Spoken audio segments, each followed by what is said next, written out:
नमस्कार साथियों, बहुत बहुत स्वागत है आप सभी का हमारे YouTube चैनल हिंदी ज्ञान प्रकाश में।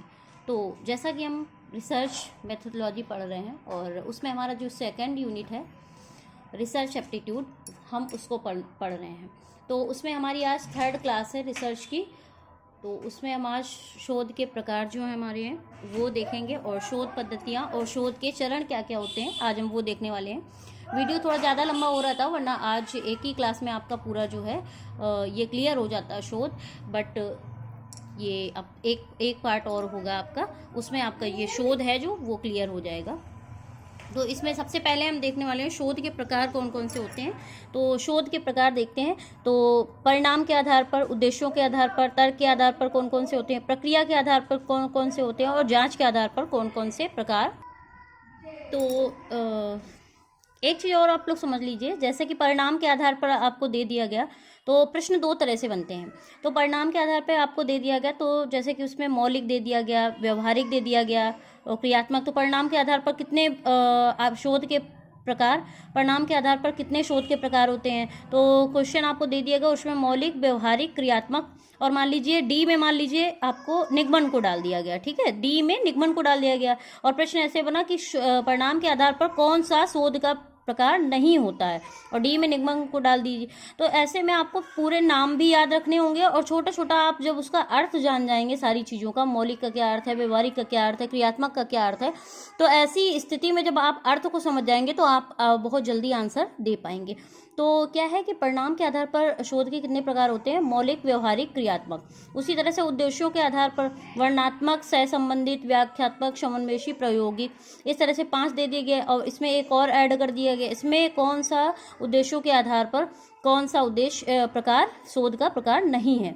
ठीक है, तो कौन से 2 प्रकार शोध के नहीं है, है ना। तो इस तरह से आपको जो है समझना होगा। पहले आपको नाम याद रखने कि परिणाम के आधार पर कितने शोध के प्रकार होते हैं, तो मौलिक, व्यवहारिक और क्रियात्मक। तो सबसे पहले आप अर्थ जान लीजिए। तो ये आपके 6 जो हैं, परिणाम के आधार पर, उद्देश्यों के आधार पर, तर्क के आधार पर, प्रक्रिया के आधार पर, जांच के आधार पर और अवधारणा के आधार पर। तो सबसे पहले आप देखिए परिणाम के आधार पर कितने शोध के प्रकार होते हैं, मौलिक, व्यवहारिक और क्रियात्मक।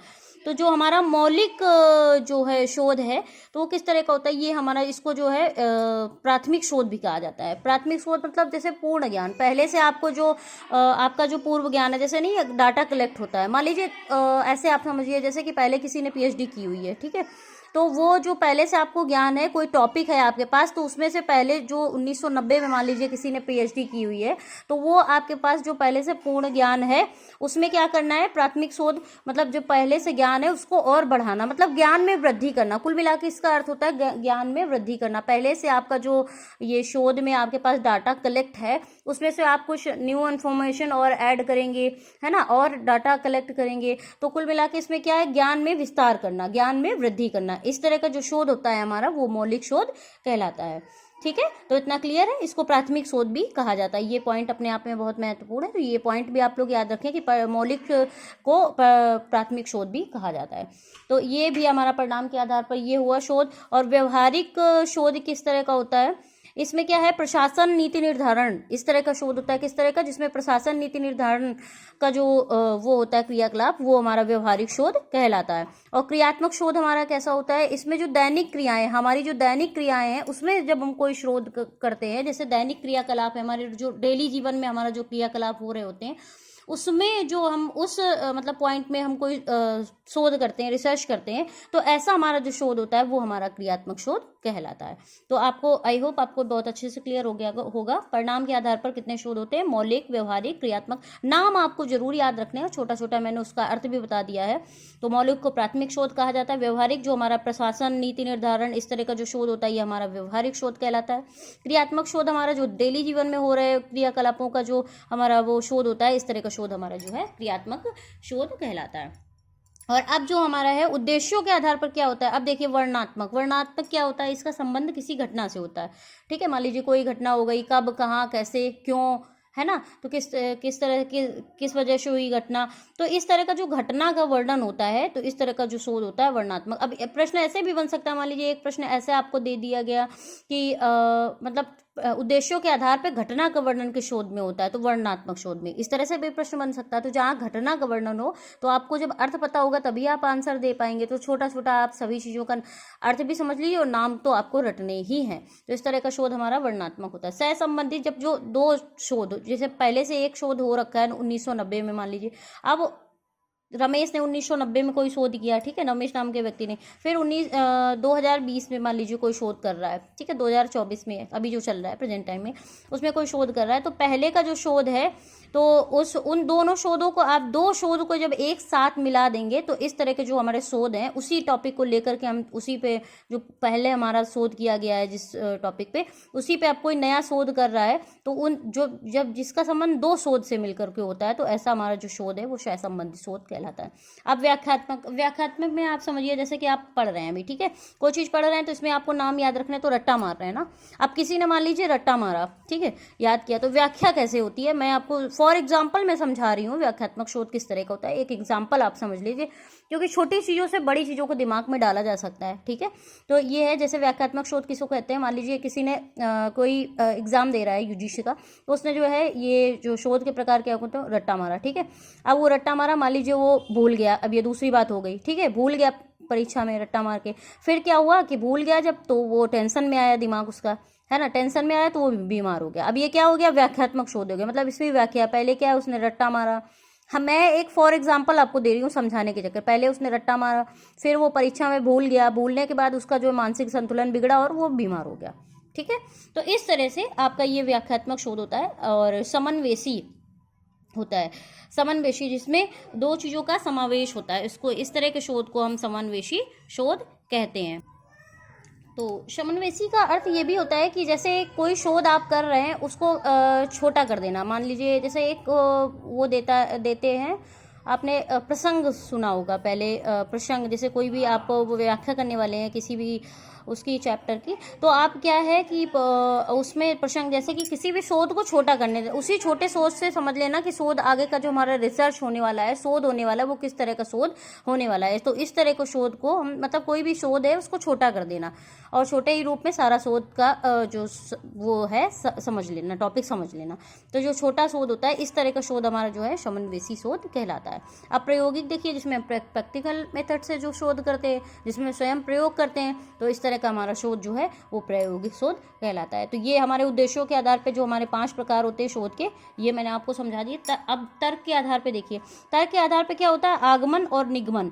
तो आगमन, तो इसमें मैंने पहले भी आपको बताया कि विशेष से सामान्य की ओर, मतलब विशेष से सामान्य की ओर। पहले क्या होता है, कोई विशेषता बता दी किसी चीज़ की, जैसे कि पृथ्वी में गुरुत्वाकर्षण बल है, पहले विशेषता बता दी, ठीक है। अब क्या है कि उससे सामान्य की ओर, अब वो क्या है, पहले सिद्धांत बता दिया, ठीक है, फिर उसके सामान्य की ओर, उसको सरल करोगे। पहले सिद्धांत बताया तो वो क्या है, बॉल फेंक के देखेगा, बॉल फेंकेगा तो ऊपर जाएगी, फिर वो नीचे आएगी तो वो समझ लेगा। तो विशेष से सामान्य, पहले सिद्धांत बताना और बाद में उसका जो है पूरी घटना समझा देना, ये होता है हमारा आगमन। और निगमन क्या होता है, सामान्य से विशेष की ओर, पहले घटना समझा दी और फिर बाद में जो सिद्धांत बताया उसका, इसमें क्या है, विशेष से सामान्य की ओर, पहले क्या है एक्सपेरिमेंट करना, उसके बाद फिर जो है आपको सिद्धांत बताना। और इसमें क्या है, सामान्य से विशेष की ओर, पहले आपको कोई घटना समझा देना और फिर बाद में उसका सिद्धांत बताना। तो ये होता है हमारा निगमन विधि। अब प्रक्रिया के आधार पर देखिए क्या होता है, तो इसमें एक चीज़ आप लोग याद रखेंगे, नाम भी याद रखेंगे, तर्क के आधार पर कौन कौन से शोध होते हैं। तो शोध के प्रकार आगमन और निगमन, और इस आगमन क्या होता है, विशेष से सामान्य की ओर जाता है। ये पॉइंट आपके लिए बहुत महत्वपूर्ण है, ये प्रश्न यहीं से बनता है कि विशेष से सामान्य की ओर जो किया गया शोध वो किस तरह का शोध कहलाता है आगमन में। तो ये जो है, ये यहाँ से प्रश्न जरूर आता है, ये बड़ा कन्फ्यूजन वाला पॉइंट है, तो आप लोग इसे बहुत ध्यान से समझे। आगमन जो है विशेष से सामान्य की ओर और निगमन जो है सामान्य से विशेष की ओर, ये पॉइंट आप लोग याद रख लेंगे तब भी आपका काम हो जाएगा। अब प्रक्रिया के आधार पर किस तरह के शोध होते हैं, तो मात्रात्मक, गुणात्मक और मिश्रित। मिश्रित को आप छोड़ दीजिए, मात्रात्मक और गुणात्मक इसको ले लीजिए। तो इसका क्या है कि निगमन का जो छोटा भाई है वो है मात्रात्मक, और आगमन को मिला लीजिए आप गुणात्मक से, मतलब निगमन को मिला लीजिए मात्रात्मक से, मतलब सामान्य से विशेष की ओर, ठीक है। सामान्य से पहले घटना समझा दी, बाद में आप विशेषता उसकी बता दी, ठीक है, कि पृथ्वी में गुरुत्वाकर्षण बल है, ठीक है, इस तरह से। और इधर क्या है, सेम इसको उल्टा मिला लीजिए, गुणात्मक को आगमन से मिला लीजिए, विशेष से सामान्य की ओर, तो इस तरह से। तो ये जो प्रश्न जरूर आता है, बस आपको ये याद रखना है कि निगमन को मात्रात्मक से मिलाइए और आगमन को गुणात्मक से मिलाइए। तो इस तरह का जो शोध होता है हमारा, तो ये गुणात्मक। मिश्रित भी क्या होता है हमारा, ये दोनों, ये मैं आपको आगे समझाने वाली हूँ मिश्रित का अर्थ क्या होता है। जांच के आधार पर देखिए संरचित और असंरचित, इसमें भी देखो क्या होता है। ये इस संरचित को का एक दूसरा भी नाम है परिणात्मक शोध भी इसको कहा जाता है। जांच के आधार पर संरचित मतलब परिणात्मक शोध भी कहा जाता है इसको क्या है, निगमन से मिलाइए आप, इसको जो है संरचित को निगमन से मिलाइए, मतलब सामान्य से विशेष की ओर, और असंरचित इसको मिला दीजिए आप आगमन से, और असंरचित मतलब लचीलापन। तो इसका संबंध किसके, मान लीजिए किसी ने कानून पे पीएचडी की, ठीक है, लचीलापन, जैसे आपने कानून पे पीएचडी की, तो क्या होता है कि आपको अपना सब्जेक्ट, अब आप कानून पे पीएचडी कर रहे हैं तो आपको हिस्ट्री भी देखनी होगी, पॉलिटिकल साइंस भी देखनी होगी, कभी कभी अपना सब्जेक्ट छोड़ के आपको और भी सब्जेक्ट पढ़ने होते हैं उसकी तह तक जाने के लिए, है ना। तो इस तरह का जो जैसे कानून पे पीएचडी जो लोग कर रहे हैं, तो वो लोग अपना सब्जेक्ट छोड़ के और भी सब्जेक्ट उन्हें पकड़ने होते हैं, पॉलिटिकल साइंस देखेंगे, है ना, सोशल साइंस भी देखेंगे, और क्या बोलते हैं वो हिस्ट्री भी देखेंगे। तो इस तरह से आपको मतलब डाटा कलेक्ट करने के लिए आप कई पुस्तकालयों में जाएंगे, हैं। तो इस तरह का जो शोध होता है ये हमारा असंरचित शोध कहलाता है। अब नाम तो आपको विशेषता जो विशेष रूप से जो है आपको नाम बहुत याद रखने हैं, जांच के आधार पर क्या होता है, और अवधारणा के आधार पर आप देखिए कि वैचारिक और अनुभव, ये जो है इतने सारे जो है होने भी नहीं चाहिए शोध के प्रकार, बट अब सिलेबस में तो आपको पढ़ना पड़ेगा। अवधारणा के आधार पर क्या होता है, वैचारिक मतलब दार्शनिक, ये क्या है, बातों, मतलब ये एक तरह का अमूर्त शोध होता है। अमूर्त मतलब जैसे बातों में शुरू हुआ बातों में खत्म हो गया, मतलब क्या हुआ कि दार्शनिक फिलोसफर जो होते हैं वो क्या है, विचारों का आदान प्रदान करते हैं। वहाँ फिलोसफर जो होते हैं एक दूसरे से अपने विचार जो है व्यक्त करते हैं, और फिर बातों से लेके बातों में ही खत्म हो जाते हैं। तो इस तरह का जो शोध होता है हमारा अमूर्त शोध कहलाता है। अनुभव सिद्ध ये दूसरा होता है हमारा, ये एक तरह का मूर्त शोध है। अनुभव सिद्ध, इसमें आपका जो है एक्सपेरिमेंट आप करते हैं, अनुभव सिद्ध, है ना। तो अनुभव सिद्ध जो हमारा शोध है, तो ये जो है हमारा, इसको हमें क्या कहते हैं कि मूर्त शोध भी इसको कहा जाता है। मूर्त शोध जो होता है ये हमारा इस तरह का शोध होता है कि ये हमें दिखता भी है। तो जो हमारा मूर्त शोध है ये हमें दिखता भी है। तो जैसे कि मान लीजिए अनुभव सिद्ध ऐसे होता है कि आप ऐसे समझिए किसी ने बोला कि पृथ्वी गोल है, तो इसको जब आप स्वयं से देखेंगे कि पृथ्वी गोल है तो क्यों गोल है ना, तो आप अपना एक्सपेरिमेंट जब करेंगे, मान लीजिए जैसे बुरा मानने वाली बात इसमें नहीं, जैसे दक्षिण भारत के लोग सांवले होते हैं, जैसे एक बात है किसी ने बताया कि दक्षिण भारत के लोग सांवले होते हैं। अब उसमें क्या है कि हमें जानना है कि ऐसा है, तो वहाँ जा करके देखेंगे, है ना, कि वहाँ के लोगों से पूछताछ करेंगे, वहाँ के एरिया में जाएंगे, देखेंगे। जब स्वयं से कोई मतलब रिसर्च करते हैं, तो इस तरह का हमारा जो शोध होता है, तो ये हमारा अनुभव सिद्ध कहलाता है, ठीक है। और उस बात में हम कितने सिद्ध हुए, तो ये वहाँ जाकर ही पता चलेगा कि क्या सच में दक्षिण भारत के लोगों का रंग सांवला होता है, ठीक है। तो इस तरह से फॉर एग्जाम्पल मैं बता रही हूँ, तो इस तरह का जो शोध हमारा होता है, तो वो हमारा अनुभव सिद्ध कहलाता है। तो ये आपका क्लियर हो गया होगा। अब आप देखिए कि शोध की पद्धतियाँ क्या क्या होती हैं। तो यहाँ पे हमारा सबसे पहला पॉइंट है, ये थोड़ा सा मिस्टेक हो गया था, तो आप ऐसे समझिए, ऐतिहासिक शोध, हमारा जो पहला शोध है वो हमारा ऐतिहासिक शोध है, और जिसको इंग्लिश में क्या हिस्टोरिकल रिसर्च कहा जाता है, ठीक है। तो ऐतिहासिक शोध जिसको हिस्टोरिकल रिसर्च कहा जाता है, शोध की पद्धतियां हैं ये।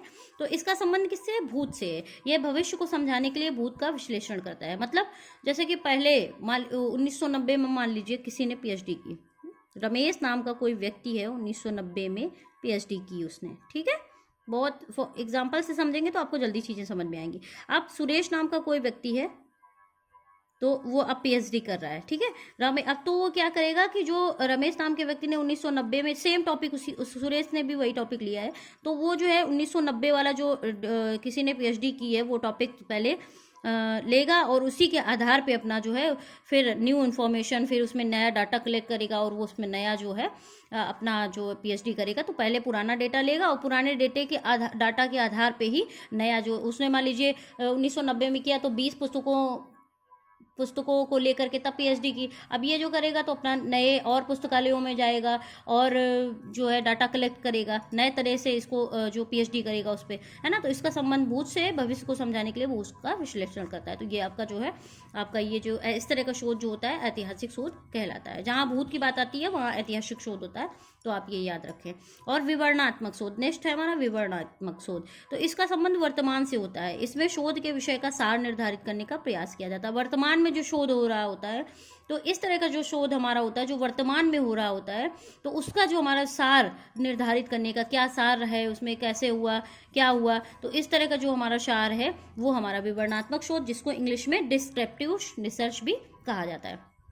तो आप इसका भी याद रखें, इसका संबंध, बस आप इसका थोड़ा सा अर्थ याद रखेंगे, इतना क्वेश्चन यहीं से आता है, इसका संबंध वर्तमान से है और इसमें शोध के विषय का निर्धारण किया जाता है, करने का प्रयास किया जाता है। इस तरह का शोध हमारा विवरणात्मक शोध कहलाता है। थर्ड है हमारा प्रयोगात्मक शोध, एक्सपेरिमेंटल रिसर्च। इसका उद्देश्य वैज्ञानिक रूप में दो या दो से अधिक तत्वों के संबंधों की व्याख्या करना होता है। आप देखिए इसका क्या है कि प्रयोगात्मक शोध हमारा कैसा होता है, एक्सपेरिमेंटल रिसर्च जिसको कहा जाता है।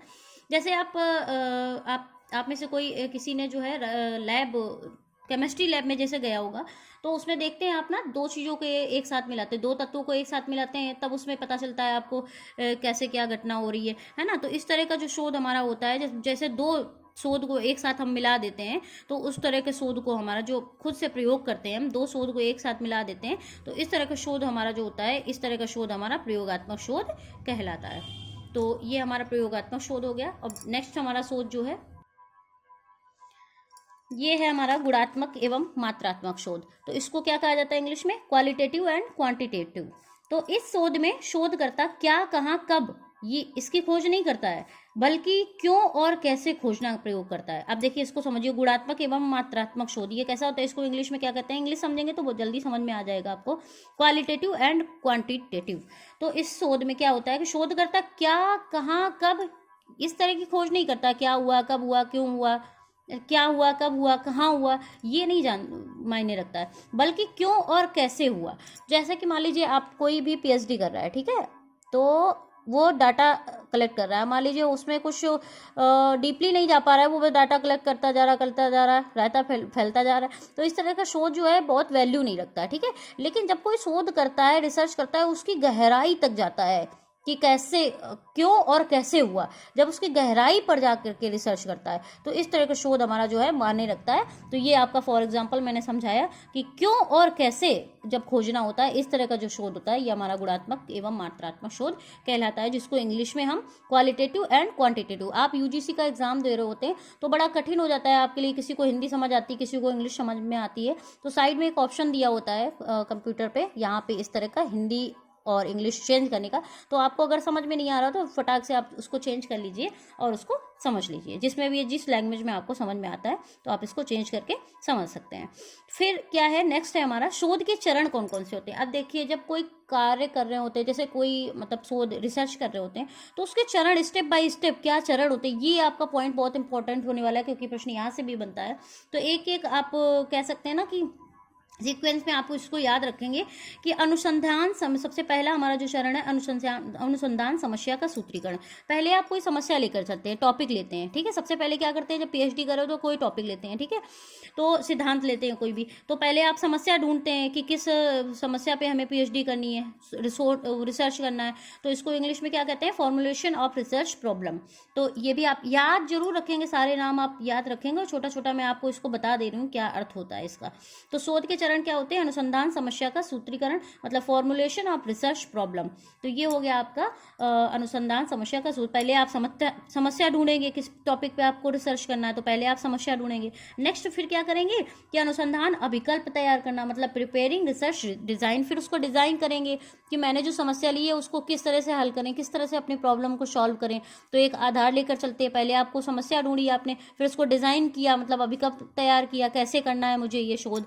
तो इस तरह से फिर आपका नेक्स्ट है क्या करेंगे, प्रदत्त संग्रहण उपकरण विकसित करना। अब इंग्लिश में समझेंगे तो आपको जल्दी समझ आएगा, हिंदी थोड़ा कठिन होती है। Developing data collection and instruments. तो क्या करेंगे आप कि डाटा कलेक्ट करेंगे। डाटा कैसे कलेक्ट करेंगे, कई पुस्तकालयों में जाएंगे, लैब में जाएंगे, वहाँ से पुस्तकें एकत्र करेंगे, फिर वेबसाइट सर्च करेंगे कौन सी वेबसाइट पे हमें ये डाटा मिल सकता है ना। तो इस तरह से जो आप कह सकते हैं डाटा कलेक्ट करेंगे, जो आप कैसे करेंगे, और कई संग्रहों में जा करके जो एकत्र करेंगे डाटा। तो इस तरह का हमारा जो शोध होता है, इस तरह का जो ये शोध का चरण है हमारा, तो ये प्रदत्त संग्रहण उपकरण विकसित करना, मतलब डेवलपिंग डाटा कलेक्शन। अब डाटा कलेक्ट कर लिया, फिर क्या किया, न्यादर्श या प्रतिदर्श, मतलब सेलेक्टिंग सैंपल्स। अब सैंपल इकट्ठा करेंगे, मतलब मान लीजिए जैसे कि आप उस पर पीएचडी कर रहे हैं कोई टॉपिक पे, तो आप जैसे कि आप सैम्पलिंग, जैसे सैंपल लेंगे, समाज में जाएंगे, है ना, तो इस तरह से आप जो है सैंपल लेंगे, सैंपल इकट्ठा करेंगे, डाटा कलेक्ट करेंगे, फिर सैंपल इकट्ठा करेंगे, उसके बाद फिर अनुसंधान प्रस्ताव लेखन, फिर क्या करेंगे, राइटिंग ए रिसर्च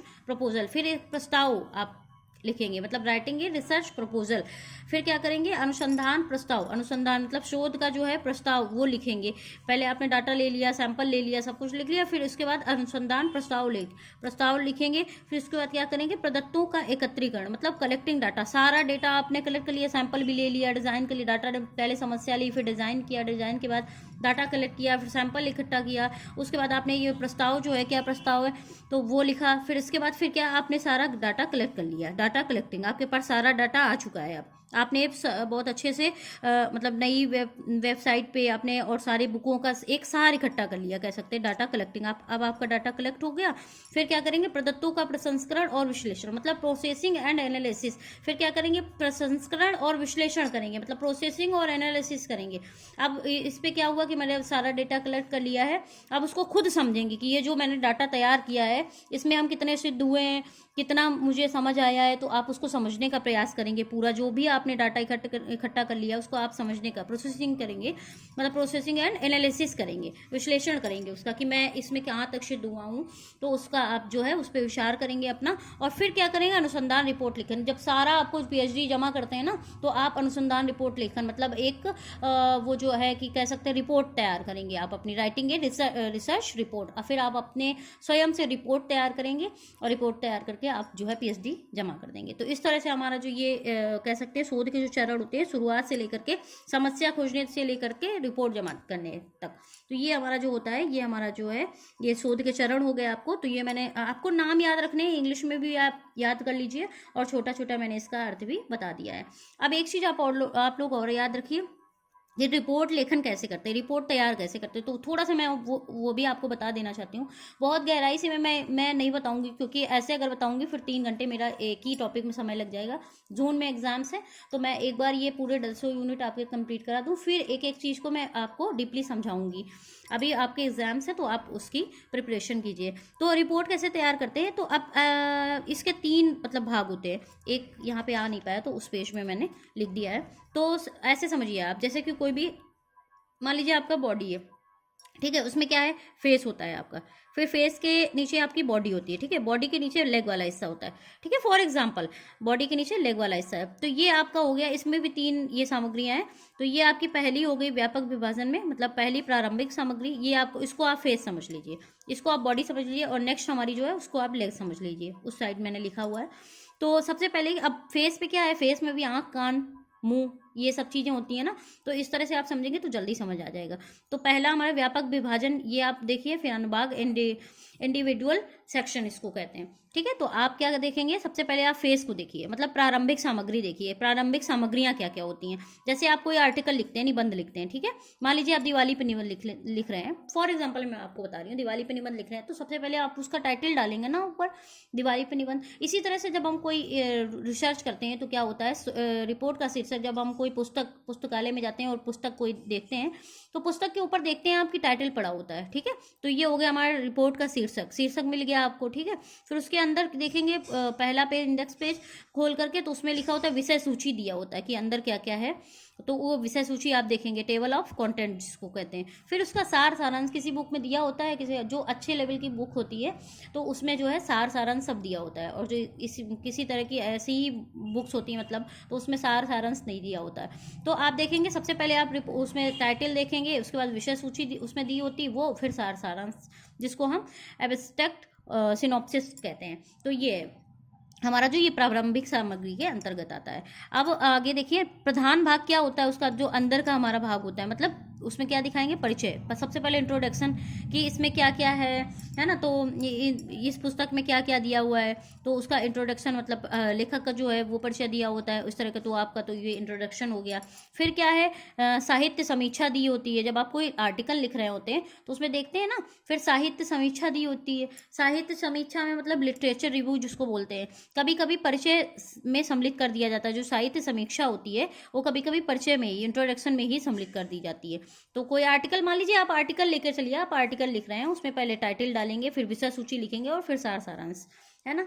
तो फिर उसमें क्या है, परिचय दे दिया गया, लेखक का परिचय, फिर उसमें साहित्य समीक्षा, फिर क्रियाविधि मेथोडोलॉजी, जब कोई रिसर्च कर रहे हो तो उसमें क्रियाविधि क्या होती है वो सब देखेंगे। फिर परिणाम देखेंगे, इसका रिजल्ट क्या, मतलब कोई आर्टिकल है उसका रिजल्ट क्या निकला है, जो भी आर्टिकल लिखा गया उसका निष्कर्ष क्या निकला है, परिणाम क्या निकला है, ठीक है। तो ये रिजल्ट हो गया आपका। विचार विमर्श मतलब डिस्कशन, मतलब फिर उस पर विचार करेंगे कि लेखक ने इसको कैसे क्या लिखा और इस पर क्या अपने विचार दिए और किस तरह से किस पे आधारित है ये, तो इस तरह का विचार विमर्श होता है जो। फिर निष्कर्ष निकालेंगे आप, कंक्लूजन, फिर निष्कर्ष की ये जो मतलब किस पे आर्टिकल जिस पे लिखा गया है उसका निष्कर्ष क्या निकलता है, ठीक है। किसी मान लीजिए आर्टिकल, कोई भी आर्टिकल है, जैसे पॉल्यूशन पे लिख देते हैं लोग, पर्यावरण प्रदूषण पे जैसे ऐसे लिखा गया, निबंध लिखा गया, फिर उसमें भी आपने देखा होगा जैसे ऐसे लिखते हैं तो उसमें भी निष्कर्ष दिया होता है, इसका निष्कर्ष या कैसे वायु प्रदूषण, जल प्रदूषण, इस तरह से प्रदूषण कैसे फैलता है, तो निष्कर्ष क्या, इसका सॉल्यूशन क्या होना चाहिए, क्या निष्कर्ष होना चाहिए, मतलब कुल मिला के सफाई रहनी चाहिए हर जगह,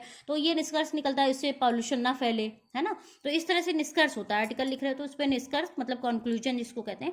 फिर अनुशंसाएं मतलब जिसमें आप अपने विचार व्यक्त करते हैं, आप अपने विचार रखते हैं, रिकमेंडेशन जिसको कहते हैं। आप ये सारी चीज़ें, आपने आर्टिकल देख लिया, फिर आप अपने विचार सहमत कर देना, इसको लेखक के अपने स्वयं के विचार सहमत कर देना, इसको कहते हैं रिकमेंडेशन।